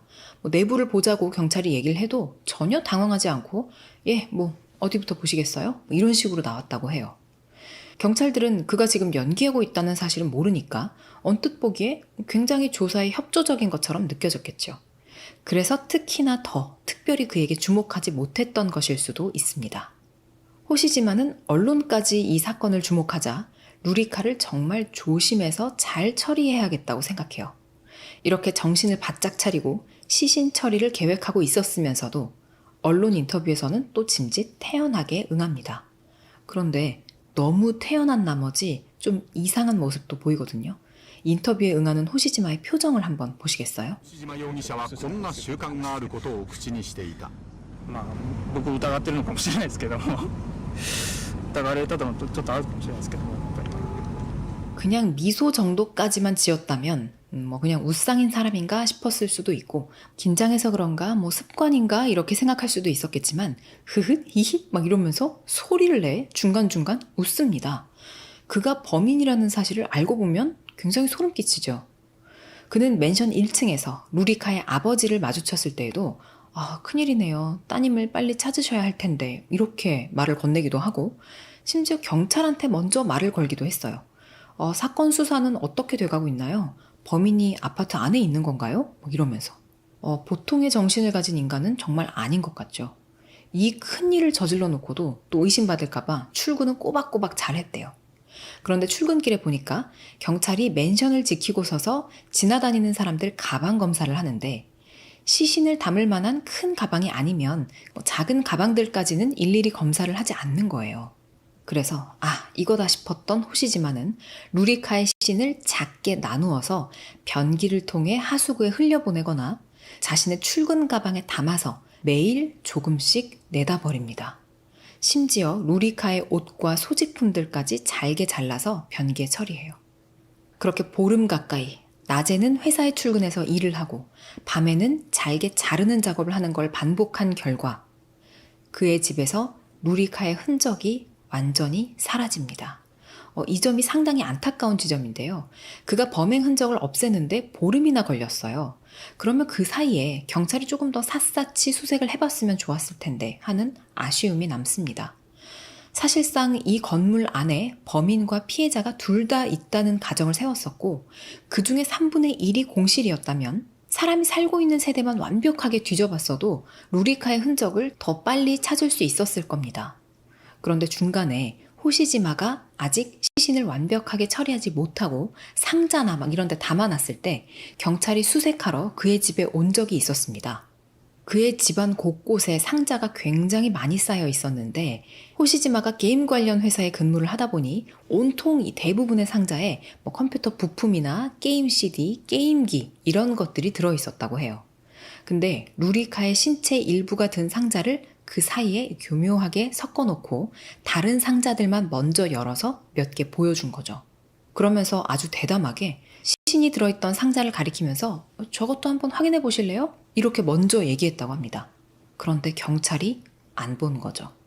어디 숲도 아니고 넓은 지역도 아니고 이 건물 딱 하나인데 경찰이 상당히 아니라고 치명적인 실수를 한 겁니다. 게다가 호시지마는 지문 검사도 통과합니다. 아까 루리카의 집 현관에 있는 혈흔에 같이 남아있던 쪽지문, 그거랑 대조를 하기 위해서 이 맨션 입주민 모두가 지문 검사를 하는데 하필 호시지마가 범행 흔적을 지우려고 욕실 청소를 하면서 독한 세척제를 사용하기도 했고 또 뭔가 막 문지르고 이런 작업을 많이 하다 보니까 지문 일부가 뭉개져 있었던 거예요. 그렇게 모든 범행의 흔적을 처리하고 완전 범죄를 자축하며 그가 기뻐하고 있을 때 지문 재검사를 합니다. 그때는 시간이 또 꽤 흐른 다음이었기 때문에 새살이 올라와서 그의 지문이 제대로 찍혔고 그게 루리카의 집 현관에 있던 쪽지문과 일치하면서 드디어 호시지마는 체포가 됐던 겁니다. 그런데 일단 체포를 하긴 했지만 이제부터 시작이에요. 결정적인 증거를 찾아야만 했습니다. 하지만 가장 중요한 증거들은 이미 이놈이 다 잘게 잘라서 다 하수구에 흘려보내고 다 버려버린 뒤였어요. 증거를 찾기에는 이미 너무 늦어버린 걸까요? 증거가 없으면 살인죄를 입증하기가 어려울 수도 있거든요. 사실 호시지마는 체포된 이후에 바로 자백을 합니다만 그의 자백에만 의존했다가는 만약에 재판 가서 말을 바꿔버리면 그때는 속수무책일 겁니다. 그래서 증거를 꼭 찾아야만 했는데 정말 기적적으로 증거가 발견됩니다. 경찰은 우선 호시지마의 집 러그에서 루리카의 혈흔을 발견하는데요. 그리고 구청 하수도과의 협조를 얻어서 맨션 인근 하수도를 다 뒤지기 시작해요. 그리고 건물 북쪽 100m 부근 하수도에서 정말 놀랍게도 한 달 동안 쓸려가지 않고 남아있던 작은 한 4-5cm 정도 되는 뼈 조각 하나가 발견됩니다. 그리고 이게 피해자의 DNA와 일치해서 살인이 입증됐어요. 나중에는 루리카의 이름이 쓰여진 훼손되고 잘린 신용카드도 발견이 됩니다. 이제 재판이 시작됐어요. 호시지마는 재판 내내 범행을 순순히 인정하면서 자신을 사형에 처해달라라고 계속 말합니다. 그의 변호사는 그의 범행에 계획성이 없었다는 사실, 그리고 끝내 성범죄를 저지르지 않았다는 것, 전과가 없다는 것 등을 내세워서 형량을 조금이라도 낮춰보려고 합니다. 직장 내에서는 유능한 직원이었고 후배를 걱정하는 선배였다. 자신의 범행을 깊이 반성하면서 구치소 내에서는 매일 루리카의 명복을 빌며 반야심경을 베껴줬고 있다. 이런 이야기들을 합니다. 검찰은 그에게 사형을 구형했지만 재판부는 일본 법의 기준에 따라 2009년 2월 그에게 무기징역을 선고합니다. 심지어 호시지마 본인도 서면으로 계속 사형에 처해달라라고 요청하지만 어쨌든 그는 그렇게 형량이 확정돼서 지금까지도 교도소에서 복역 중입니다. 사건 이후 이 맨션은 이름도 바꾸고 월세도 내렸습니다. 2013년 기준 일본 인터넷 부동산 사이트에서는 이 맨션에 대해서 산책로와 바다도 가까이 있는 환경이 좋은 곳이고 24시간 보안 장치에 CCTV가 마련돼 있다. 보안도가 매우 높기 때문에 여성도 안심할 수 있다라는 설명글을 달아놨습니다. 심지어 중개료도 받지 않고 보증인도 필요 없이 저렴한 이사 비용으로 곧바로 입주할 수 있다라고 홍보하지만 사람들은 한동안 계속 이 집을 기피했다고 하네요. 지금은 과연 누군가 살고 있을까요? 그 사람들은 충분히 안전할까요? 오늘의 이야기는 여기까지입니다. 저는 다음 시간에 다른 이야기로 다시 찾아오겠습니다.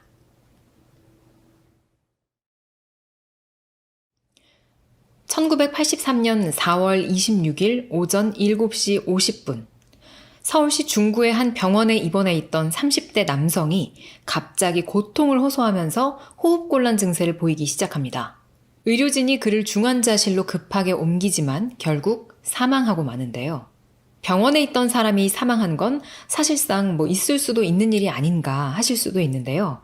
이 남성은 교통사고로 어깨 골절이 있던 상황이었고 심지어 치료가 잘 돼서 빠르게 회복하던 중이었습니다. 이 당시 이 남성이 급사한 원인이 무엇인지, 혹시나 타살이라면 누가 이런 짓을 한 것인지 이런 문제로 한바탕 이 병원이 발칵 뒤집혔었는데요. 자칫 범인의 정체가 흐릿해질 뻔했지만 결국 충격적인 진실이 밝혀집니다. 안녕하세요. 알고 싶은 이야기 제이입니다. 실제 사건, 사고와 영화 줄거리를 듣기 편하게 이야기 형식으로 전해드립니다. 사건, 사고, 미스테리, 스릴러 좋아하시는 분들이라면 구독 부탁드립니다. 그럼 오늘의 이야기 시작합니다. 교통사고로 병원에 입원해 있던 남자는 1946년생, 당시 나이 37세였던 연모 씨였습니다. 1983년 4월 26일 그가 병실에서 갑자기 몸을 뒤틀면서 괴로워하기 시작하는데요. 호흡곤란 증세를 보이고 있었고 눈동자도 돌아가 있었습니다. 함께 병실에 있던 사람들도 깜짝 놀라서 그를 살피고 그의 아내는 의료진을 호출하는데요. 의료진이 와서 환자의 상태를 보더니 그를 급히 중환자실로 데려가지만 옮겨지는 도중에 사망해버리고 맙니다. 가족들은 망연자실했어요. 입원 중이긴 했지만 말씀드렸다시피 목숨이 왔다 갔다 할 정도의 상태는 아니었고 빠르게 나아지고 있는 중이었거든요. 염 씨가 사망하기 한 달 반 전인 3월 12일 그는 대림동 시장 앞에 있는 횡단보도에서 버스에 치이는 교통사고를 당합니다. 양쪽 어깨뼈가 골절되는 등 전치 3개월의 중상을 입었지만 치료도 잘 받고 잘 회복하고 있었어요. 그래서 가족들은 염 씨가 곧 퇴원할 거라고 생각하고 있던 겁니다. 그런데 그가 이렇게 하루아침에 갑자기 세상을 떠나버린 거예요. 그런데 한 가지 쎄한 사실이 밝혀집니다. 이 염 씨가 죽기 전에 목이 말라서 우유를 하나 마셨다는 거예요. 아무래도 그 우유가 그를 사망에 이르게 한 직접적인 원인 같은데요. 자, 그렇다면 포인트는 두 가지입니다. 이 우유에 무엇이 들었는가? 그리고 이 우유를 누가 준 것인가? 조사 결과 이 우유에는 청산가리가 들어있었습니다. 이로써 사건은 타살이라는 점이 명확해졌어요. 그런데 이 우유를 병실에 갖다 놓은 건 염 씨의 어린 아들이었습니다. 어리다는 사실, 그리고 그가 염 씨의 아들이라는 사실, 이 두 가지 사실 때문에 그래도 뭔가 고의가 있었다기보다는 이 아들이 누군가의 범행에 이용된 거구나 생각해 보게 되는데요. 경찰이 사건 조사에 착수하고 그의 아들에게 이 우유 누가 준 거니? 라고 묻는데 다행히 아들은 우유를 준 사람을 기억하고 있었습니다. 병원 복도에서 어떤 20대 여자가 이거 아버지 갖다 드려 하면서 우유 5개를 줬다라고 하는 거예요. 아들이 그런데 누구세요? 라고 묻자 나는 너희 아버지 교통사고를 낸 사람의 처제야 라고 대답했다고 합니다. 다행히 아들이 좀 복잡할 수도 있는 그 관계를 토시 하나 틀리지 않고 기억했고 잠깐 만나본 그 여자의 외모나 나이대 또 서울말씨를 쓰고 있었다라는 등의 특징들을 구체적으로 기억하고 진술하고 있습니다. 이 아들의 말로 미루어 보았을 때 염 씨가 이 병원에 입원한 이유가 됐던 교통사고, 그 교통사고를 낸 가해자 측과 관련된 인물이 피해자인 염 씨에게 이 수상한 우유를 아들을 통해서 일부러 전달했다라는 얘기가 되는 건데요. 사실 염 씨와 염 씨를 친 버스기사 측은 교통사고 합의금 문제로 갈등이 조금 있던 상황이긴 했습니다. 그렇다면 이 합의금 문제 때문에 가해자가 자기 처제를 시켜서 또 그 처제는 염 씨의 아들을 시켜서 이 청산가리가 든 우유를 염 씨에게 먹였다는 얘기가 되는 거잖아요. 사건 사고 스토리를 많이 접하신 분들이라면 언뜻 들어도 이거는 좀 개연성이 부족하다라는 것을 눈치채셨을 겁니다.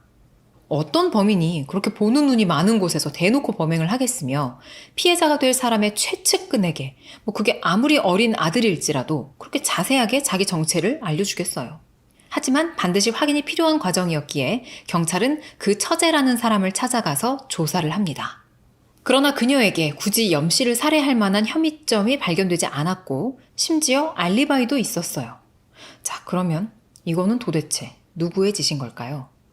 사실 이 병원에서는 이 시기에 이런 비슷한 사건들이 여러 건 발생하고 있었습니다. 누가 갖다 놓은 건지 출처가 불분명한 수상한 음료수들이 병원에서 계속 발견되고 있었어요. 염 씨가 죽기 전 미수에 그쳤던 사건도 2건이나 발생을 했었는데요. 염 씨의 사망 열흘 전쯤 이 병원에 입원해 있던 다른 남성 환자를 간병하고 있던 그의 누나에게 병원으로 전화가 걸려옵니다. 저는 그쪽 동생분하고 잘 아는 사람인데요. 병실 환자들이랑 나눠 드시라고 간호사실 건너편 빨래통에 요구르트 한 10대병 가져다 놨으니까 갖다 드세요. 환자의 누나는 전화에서 들은 대로 나가서 요구르트를 가져왔고 주변 사람들에게도 좀 권한 후에 자기도 하나를 마시는데 입에 넣자마자 그냥 바로 토해버렸다고 합니다. 농약 냄새가 아주 심하게 났대요. 다행히 바로 뱉어냈고 물로 헹구어내서 큰 화는 면할 수 있었습니다. 이 밖에도 간호사들이 약냄새가 아주 심하게 나는 음료수 몇 개를 발견해서 버리기도 하고 병원 주방 조리대와 의자 밑에서 이상한 물질이 든 10여 개의 유산균 음료수, 또 27개의 우유봉지가 환자들에 의해서 발견되기도 합니다. 이 때문에 이 시기 병원의 분위기가 상당히 흉흉했다고 해요. 여러 가지 소문도 돌고요. 병원 측에서는 상당히 곤혹스러웠겠죠. 병원 복도에는 누구든 수상한 물건을 발견하면 바로 의료진에게 가져오시라 라는 안내문이 붙기도 하고 또 이런 안내 방송도 나가기도 합니다. 결국에는 이 병원에 있기 무섭다면서 병원을 옮기는 환자들도 발생해요. 도대체 누가 이런 짓을 벌이고 있는 걸까요? 사실 이 무렵 강동 카바레 사건도 발생했었는데요. 이 사건은 카바레에서 일하던 종업원이 독극물이 든 요구르트를 마시고 숨진 사건입니다.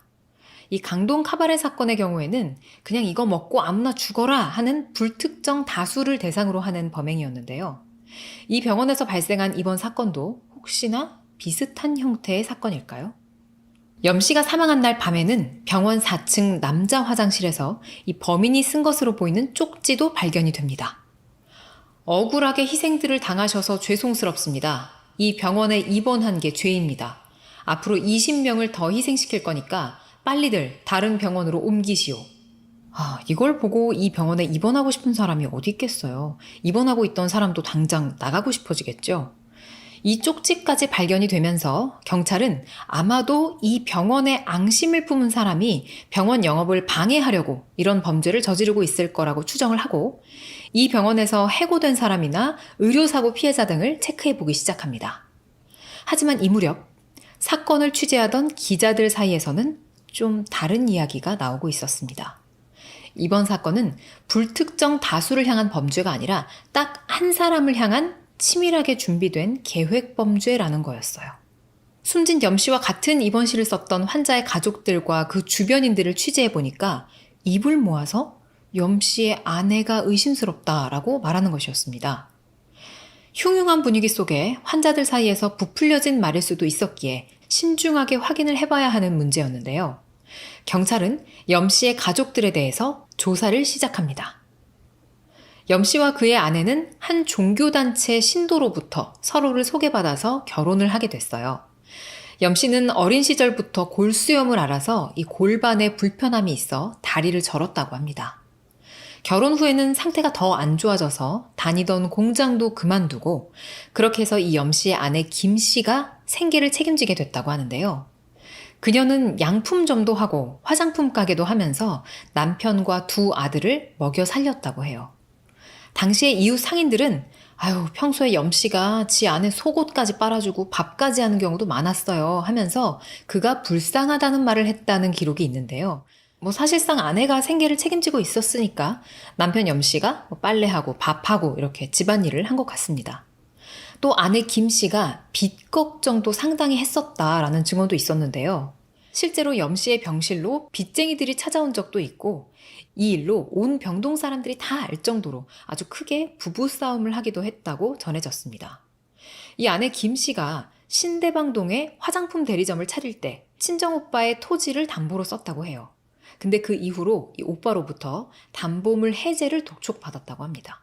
거기에 평소에 진 빚도 어마어마해서 계속 돈 때문에 시달리는 삶이었던 거예요. 그래서 사실상 꽤 좋았던 부부 사이에 다툼도 잦아졌던 거고요. 결정적으로 아내 김 씨가 남편 염 씨 앞으로 든 보험금 얘기도 자주 했다라는 증언이 나왔습니다. 사실 아내 김 씨는 그가 사망하기 2달 전 남편 앞으로 2개의 생명보험을 들었는데요. 수령이는 염 씨의 아내 자신이었어요. 보험 계약자가 병으로 사망하면 5배, 재해로 사망하면 30배까지 보험금을 지급받을 수 있는 형태의 상품이었다고 하는데요. 이렇게 하면 최대 6천만 원까지 받을 수가 있었습니다.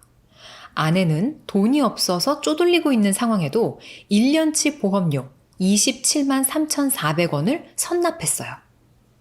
아내 김 씨는 남편 교통사고가 났을 때에도 사고가 난 지 10일 만에 보험사에 서너 번 정도 전화를 걸어서 저희 남편이 교통사고를 당했는데 보험금 탈 수 있나요? 라고 문의를 했었다고 합니다. 그때 보험사 측에서는 두 눈이 멀거나 두 팔, 두 다리를 못 쓸 경우에 한정되는 것이기 때문에 이번 교통사고 건으로는 보험금을 받을 수 없습니다. 라고 답변을 했는데요. 염 씨의 아내 김 씨가 이 설명을 듣고 난 뒤에 남편을 지금의 병원으로 옮겼다라는 기록도 있었습니다. 또한 빚 독촉에 계속 시달리자 저기 곧 보험금이 제가 크게 나올 건데 그 돈 나오면 그때 빚 다 갚을게요 라고 말했던 정황도 포착됐어요. 자, 이 정도면 김 씨를 놔두고 왜 다른 포인트로 조사를 하고 있었나 싶을 만큼 너무나 이 김 씨가 의심스럽죠. 지금 보면 가정 형편이 어려웠던 상황에 장애인 남편이 교통사고까지 당했고 지금 남편에게는 6천만 원까지 탈 수 있는 보험이 들어져 있는 상황입니다. 거기에 아마 강동 카바레 사건을 보고 모방범죄를 한 게 아닌가. 사건은 점점 이런 식으로 줄기가 잡혀가고 있었어요. 그리고 같은 병실에 있던 환자와 그 가족들로부터 아주 충격적인 진술이 나오는데요. 염 씨가 사망하던 날 병실에서 자고 있는데 염 씨의 침대가 삐걱삐걱거려서 보니까 그가 막 이렇게 몸을 뒤틀면서 컥컥컥 하는 이상한 소리를 내고 있었다고 해요. 고통에 몸부림치며 막 벽을 긁고 벽에 달린 달력을 치고 막 그랬는데 아내 김 씨가 불도 켜지 않고 남편한테 소리내지 말라라고 하며 그를 말리면서 막 이렇게 몸을 누르고 있었다는 거예요. 주변 사람들이 다 깨고 놀라서 이게 어떻게 된 거냐 이렇게 소동이 일어나니까 이 아내가 그제서야 우리 남편이 좀 이상한 것 같다. 아무래도 의사를 불러와야겠다 하면서 나갔다는 겁니다.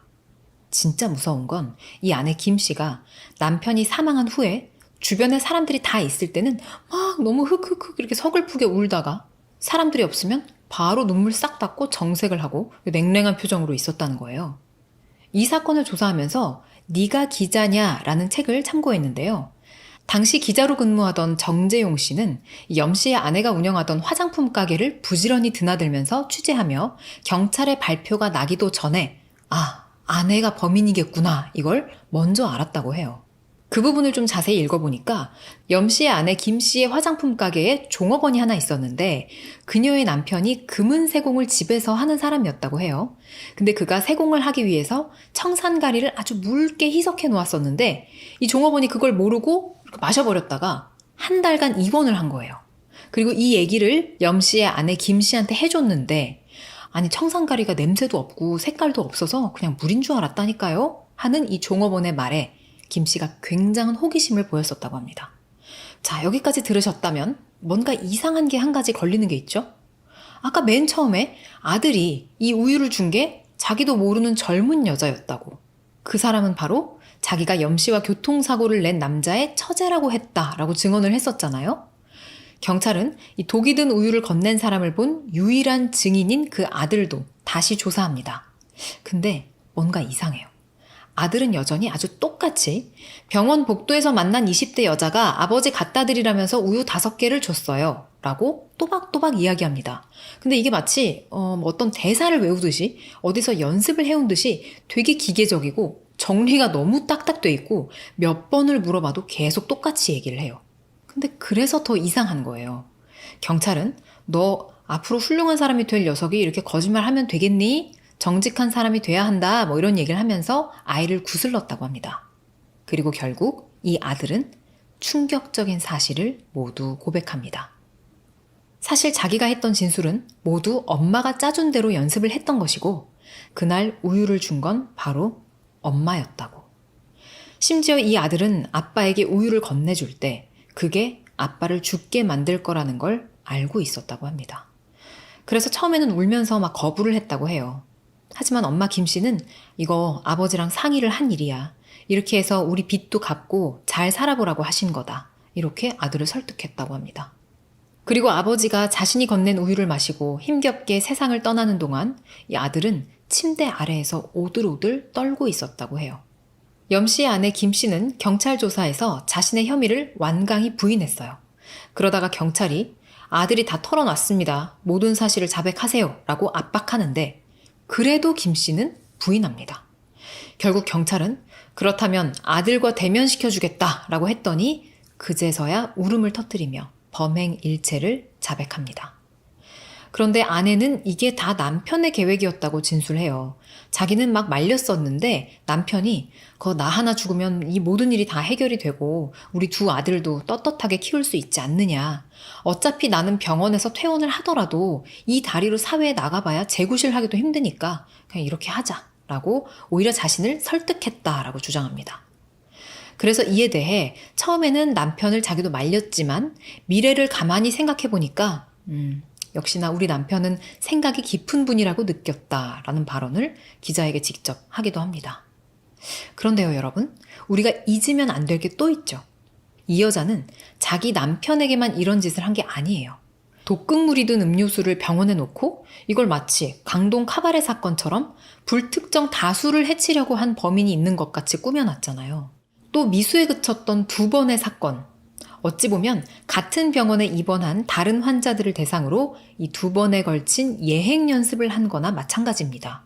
그래야 자기 남편이 죽더라도 그냥 그 병원의 환자가 희생을 당한 것처럼 이렇게 뭉뚱그려져서 자기한테 화살이 오는 걸 막을 수 있을 테니까요. 그런데 사망한 염 씨의 어머니, 즉 김 씨의 시어머니는 내가 매일같이 문병을 갈 때마다 병세도 정말 좋아지고 있었고 죽기 바로 전날까지도 퍽 명랑한 표정이었던 아들이 먼저 죽여달라고 제의했다는 이 며느리의 말은 믿을 수가 없다라고 말합니다. 결국 이 아내 김 씨는 6천만 원의 보험금을 타기 위해서 고작 청산염 구입비 2,500원, 우유값, 그리고 일회용 주사기 값을 지불하고 이런 무서운 일을 벌였습니다. 그것도 아들까지 이용해가면서요. 김 씨는 나중에는 심지어 남편이 스스로 자기를 죽여달라라고 요청한 거면 보험금을 탈 수 없지 않냐. 그냥 나 혼자 죽인 걸로 해달라라고 사정하기도 했다는 기록이 있습니다. 사실 이렇게 되면 자기 형량이 더 무거워질 텐데도 보험금을 포기할 수가 없는 거예요. 뭐 이게 남은 아들들을 위한 마지막 모정 내지는 책임감 같은 거였을까요? 비뚤어져도 한참 비뚤어지긴 했지만요. 경찰은 그녀를 살인 및 살인 미수 혐의로 구속했고 사용하다 남은 청산염 875g과 농약 고체 청산염을 가루로 만드는 데 사용한 쇠망치 주사기를 비롯해서 우유 구입처 등에 관한 증거물을 확보했습니다. 법원은 보험금을 타기 위해 남편에게 독을 먹이고 아들까지 범주에 끌어들인 이 아내에게 촉탁살인의 명목으로 징역 15년을 선고했습니다. 남편의 요청이 있었다는 점 자체는 인정이 됐지만 죄질이 너무 나빠서 15년이라는 형량이 나온 거라고 해요. 판사는 판결문에서 어린 아들까지 아버지를 살해하는 공범으로 가담케 한 것은 윤리적으로 볼 때 더욱 큰 죄를 범한 것이라며 아내를 질타했습니다. 그녀는 아마 지금쯤 출소를 했을 거고 그 아들은 이후에 시립고아원에서 자랐다고 합니다. 이 엄마와 아들들 모두 죄를 뉘우치고 그저 평범한 사회 일원으로 살아가고 있기를 바랍니다. 오늘 사건은 여기까지입니다. 저는 다음 시간에 다른 이야기로 다시 찾아오겠습니다. 2005년부터 2010년까지 경찰의 눈을 피해 전국을 다니면서 어마어마한 범행을 저지르고 다닌 범죄자가 있었습니다. 그는 지명수배자로 TV에도 얼굴이 나왔고 형사들도 몇 년간 그를 잡으려고 갖은 노력을 했지만 수사망을 요리조리 피해가면서 쉽게 잡히질 않았는데요. 과연 경찰은 그를 검거할 수 있었을까요? 악랄하고 조금은 기괴하기까지 한 이 범인의 행각에 대해서 알아봅니다. 안녕하세요. 알고 싶은 이야기 제이입니다. 실제 사건 사고와 함께 스릴러 영화 줄거리도 이야기해드리는 채널입니다. 사건 사고, 미스테리, 스릴러 좋아하시는 분들이라면 구독 부탁드립니다. 그럼 오늘의 이야기 시작합니다.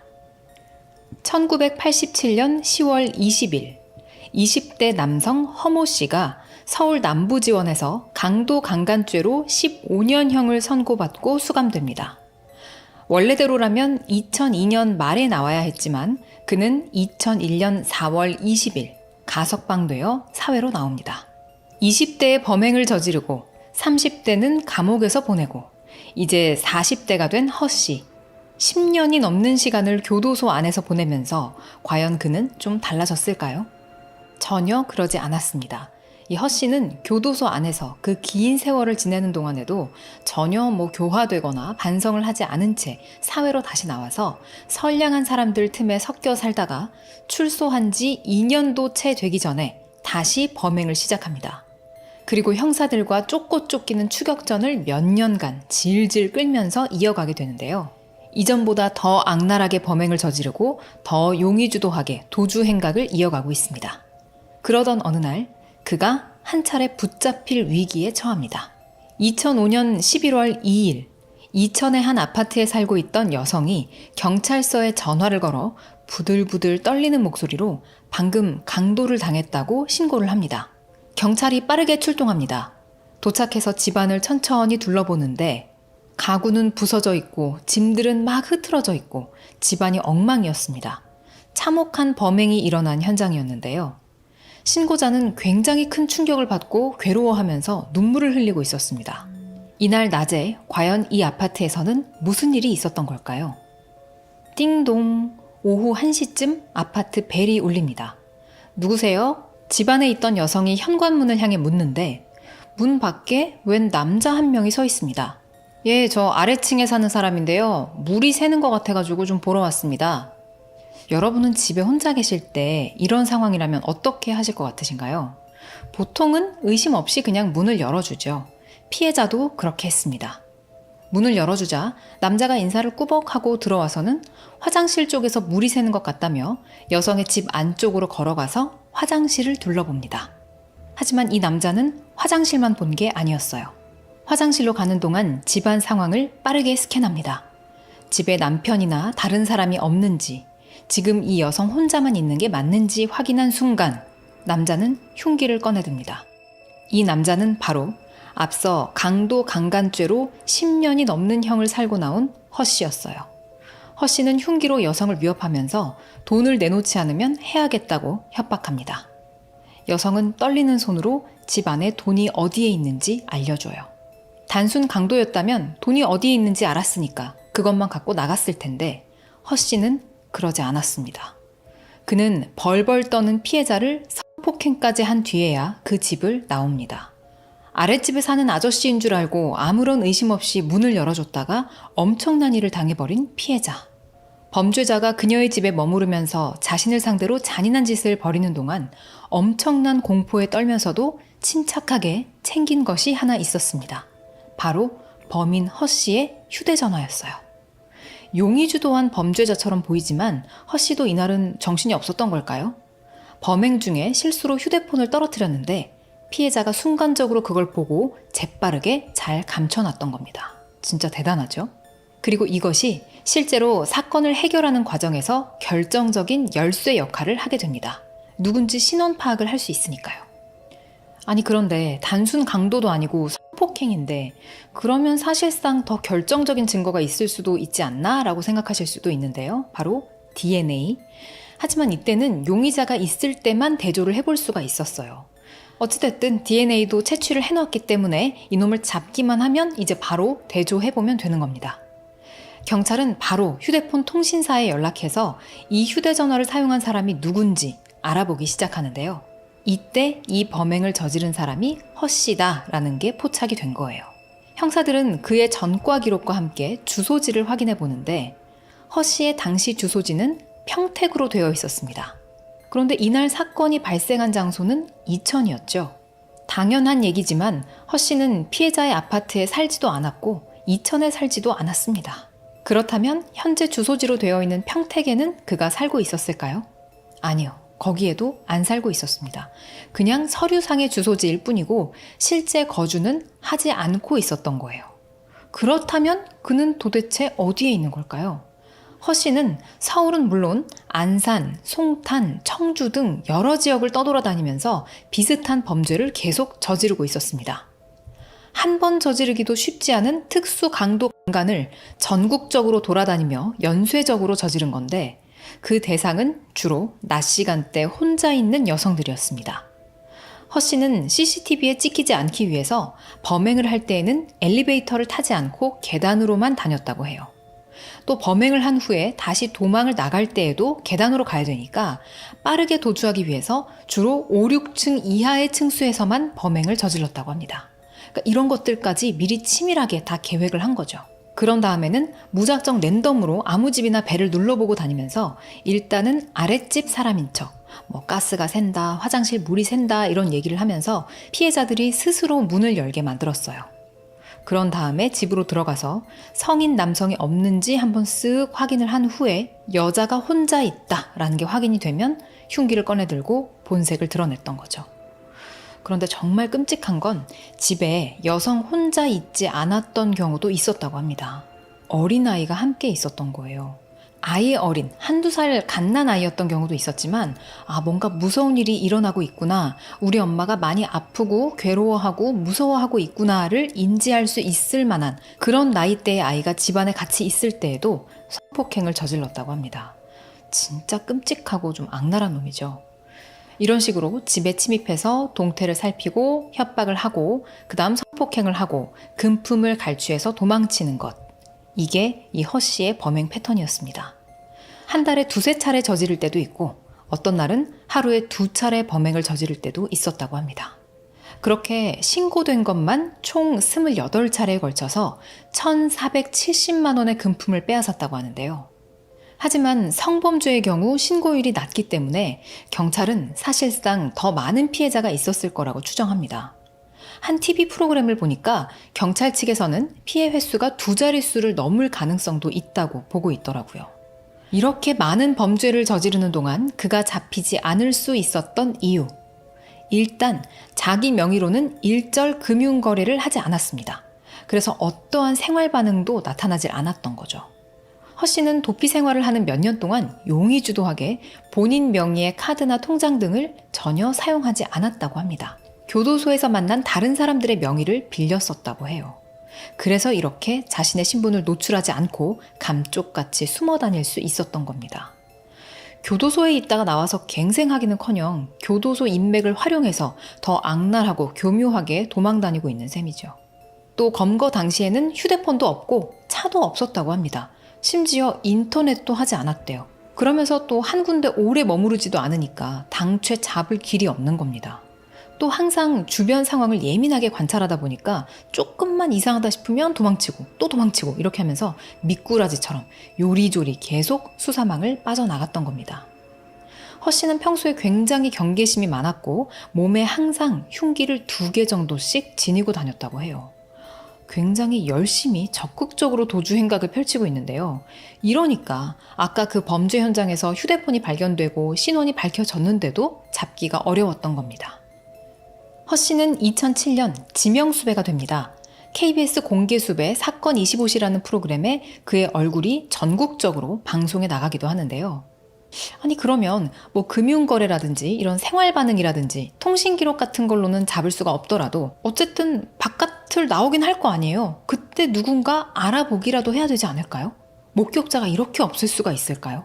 이렇게 전국적으로 얼굴이 다 알려졌는데. 그런데 일반인은커녕 형사들도 전국적으로 활개를 치고 다니는 이 범인의 얼굴, 그토록 잡고 싶은 놈의 얼굴을 잘 못 알아봅니다. 그 이유는 바로 성형수술을 비롯한 대대적인 외모 바꾸기. 이 허 씨가 페이스오프 범죄자라고 불리는 이유이기도 한데요. 사진을 보시면 왼쪽의 얼굴이랑 오른쪽의 얼굴의 인상이 전혀 다릅니다. 일단은 눈썹 문신을 한 건지 화장품으로 그린 건지 모르겠지만 눈썹이 굉장히 짙어졌고요. 눈은 쌍꺼풀 수술을 해서 아주 전혀 다른 모양이 됐습니다. 사람의 얼굴 인상을 가장 크게 좌지우지하는 게 이 눈 주변부인데 눈썹부터 눈꺼풀까지 이렇게 싹 바꿔버리니까 완전히 그냥 인상이 달라진 거죠. 본인 말에 의하면 보톡스도 맞았고 쌍꺼풀 수술도 2번이나 했다고 합니다. 근데 이제 수술을 할 때 자기 신원이 드러나서 신고가 될 수도 있고 하니까 불법으로 수술을 했다고 합니다. 게다가 살도 엄청나게 많이 찌웠어요. 한 10kg 정도 불었고 헤어스타일도 펌을 하고 뭐 이런 식으로 싹 스타일을 바꿔버려서 정말 누구라도 쉽게 알아보기가 어려웠던 겁니다. 영화 페이스오프처럼 정말로 얼굴을 그냥 바꿔버린 거예요. 이 사건 말고도 범행을 저지르고 도피하면서 성형수술을 하는 경우가 종종 있기는 하더라고요. 그 대부분이 당연히 오랫동안 도피 생활을 하기 위한 거고요. 하지만 이 사건의 범인 허 씨는 언론 인터뷰에서 성형은 그냥 이 눈이 자꾸 찔려가지고 한 거라고 대답합니다. 범행 도피 목적이 아니었다고. 전혀 신뢰가 가지 않는 답변이죠. 이 얼굴로 지내면서 얼마나 많은 잡힐 뻔한 순간을 모면했겠어요. 어느 날은 그를 쫓던 형사에게 허 씨의 지인 중 한 명이 허 씨를 집에서 만나기로 했다라는 제보를 해온 적이 있었는데요. 그를 잡을 수 있는 절호의 기회였죠. 형사들은 잠복 수사를 하면서 허 씨를 기다리지만 그는 결국 나타나지 않았습니다. 뭔가 이상하다는 낌새를 차리고 도망간 거였어요. 자, 이렇게 온갖 갖은 수법과 꼼수로 머리를 써가면서 교묘하게 수사망을 계속 피해 다닌 지 몇 년째. 이제 시간은 흘러 2010년이 됩니다. 2010년 4월 4일, 이번에는 허 씨의 내연녀가 그를 만나러 가는 것 같다라는 첩보를 입수합니다. 아니, 이렇게 도망다니는 와중에 또 내연녀까지 있었네요. 이 내연녀도 좀 이상한 게 다른 것도 아니고 강도 강간죄를 저지른 사람을 TV에도 나오고 공개 수배 상태니까 다 알았을 텐데 어떻게 사귈 수 있었는지 좀 신기합니다. 아무튼 경찰들이 허 씨를 만나러 가는 내연녀의 뒤에 바짝 따라붙어 그가 묵는 곳으로 갑니다. 이번엔 전남 광주였어요. 허 씨에게 가져다 주기 위한 반찬들과 여러 물건들을 갖고 가는 내연녀. 그녀가 곧 한 건물 앞에 도착합니다. 형사들이 자연스럽게 같은 건물에 사는 사람인 척 하면서 따라 들어가는데요. 그렇게 2층에 있는 한 집의 문이 열리고 형사들이 바로 그 틈으로 테이저건을 쏩니다. 이렇게 전국을 돌아다니면서 연쇄 특수 강도 강간을 저질러 온 허 씨를 드디어 체포합니다. 형사들도 정확한 정보를 갖고 검거를 하긴 했지만 또 막상 잡아놓고도 이 사람이 허 씨가 맞나? 갸우뚱했다고 해요. 외모가 그만큼 너무 달라져 있었던 겁니다. 형사들은 체포한 그의 DNA를 채취해서 감식을 맡깁니다. 이천의 한 아파트에서 발생했던 그 사건 범인의 DNA와 일치합니다. 그런데 그 사건 말고도 전국적으로 여러 범죄건에서 나온 DNA와도 일치를 했다고 해요. 그만큼 어마어마하게 많은 범행을 해왔다는 거죠. 재판에 넘겨진 허 씨에게 1심에서 이례적으로 사형이 구형됩니다. 판결문을 보면 피해자들의 자녀가 바로 옆에서 또는 집안 다른 곳에서 울고 있을 때 피고에게 물건을 빼앗기고 성폭행을 당하는 순간에 이 피해자가 겪었을 정신적인 충격과 공포는 가히 상상하기 어려울 정도였을 것이다 라고 되어 있고요. 피고는 사람이 갖는 최소한의 존엄성마저 박탈하고 사람이 마지막까지 의지처로 삼아야 할 가정을 파괴했다라고 쓰여 있었습니다. 신고를 한 사람들도 있지만 또 하지 못하고 혼자 아픈 비밀을 그냥 끌어안고 있던 피해자들도 분명히 있었을 거란 말이에요.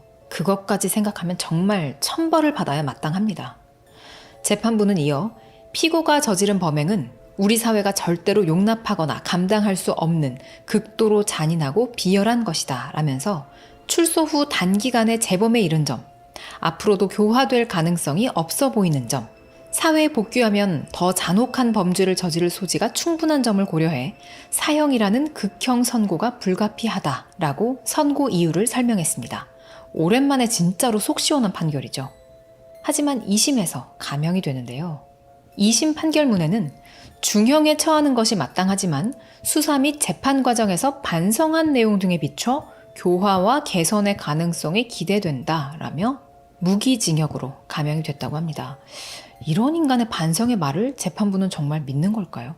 1심에서는 교화 가능성이 없다고 했다가 2심에서는 다시 있을 것 같다라고 했다가 좀 불만스럽긴 하지만 이런 극악무도한 범죄자가 사회와 영영 격리된 건 그나마 다행이라고 볼 수 있을 것 같습니다.